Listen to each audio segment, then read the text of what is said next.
బాప్తిజం తీసుకోమ్మా తల్లి. ఇంకా కడవర దినాల్లో ఉన్నాం తెలుసా. 10 మందికి నువ్వు దారి చూపే దానిలో ఉండాలి. బాధ సరే, చిన్న ప్రార్థన చేస్తానైతే. ప్రేమ గల మా యేసయ్య, దీనిలో అయిన మమ్మల్ని నేను ప్రభు మరి నీ చిత్త ప్రకారం ఇక్కడ ఈ రోజున ఇక్కడికి తీసుకొచ్చావు తండ్రి. అవును ప్రభు. బిడ్డలను దీవించండి, ఆశీర్వదించండి. కానీ ఇప్పుడు సంతోషమైన మా సువార్త ప్రకటించాం. అలాగే రాజా మరి ఈ బిడ్డను మార్చి ప్రభా మళ్ళీ మేము చర్చికి వెళ్తున్నాము అనేసి మరి ఎంతో సంతోషకరమైన ఈ సమాధానమైన వార్తను మాకు అందించినందుకు మీకు స్తోత్రాలు తండ్రి. ఈ బిడ్డ ద్వారా అనేక మందిని మార్చేటట్టుగా సహాయం నీ ప్రణాళిక బిడ్డపై ఉంచండి దేవా.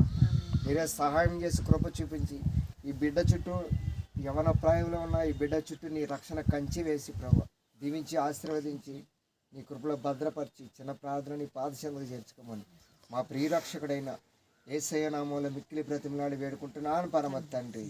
ఆమేన్. దేవునికి మహిమ కలుగును గాక. అనకాపల్లి జిల్లా సుందరకోట అనే గ్రామానికి మరి రోజు రావడానికి దేవుడు సహాయం చేశాడు.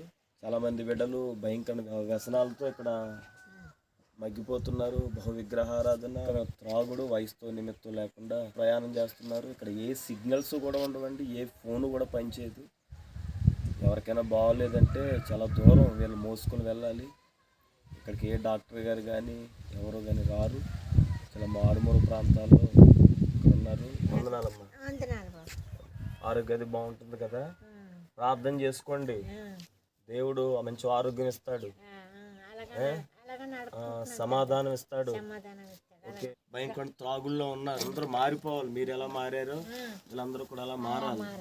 యేసు ప్రభు వారు చేస్తారు, ఆయనకు అసాధ్యమైనది ఏది లేదు. నేను ఒరిస్సాలో పుట్టాను. మేము కూడా భయంకర విగ్రహారాధికులు. మా విలవేల్పు కాళికాదేవి. భయంకర చేతబడి శక్తుల చేత పీడించబడ్డాం, దెయ్యపు శక్తుల చేత పీడించబడ్డాం. నూకాలమ్మ తల్లి కూడా మా విలవేల్పే. ప్రతి సంవత్సరం బలులు ఇచ్చేవాళ్ళం. మా తాత ముత్తాతలు, మా తాతలు కోడి మేక మెడ కొరికేసేవారు, కోరికి రక్తం తాగేవారు.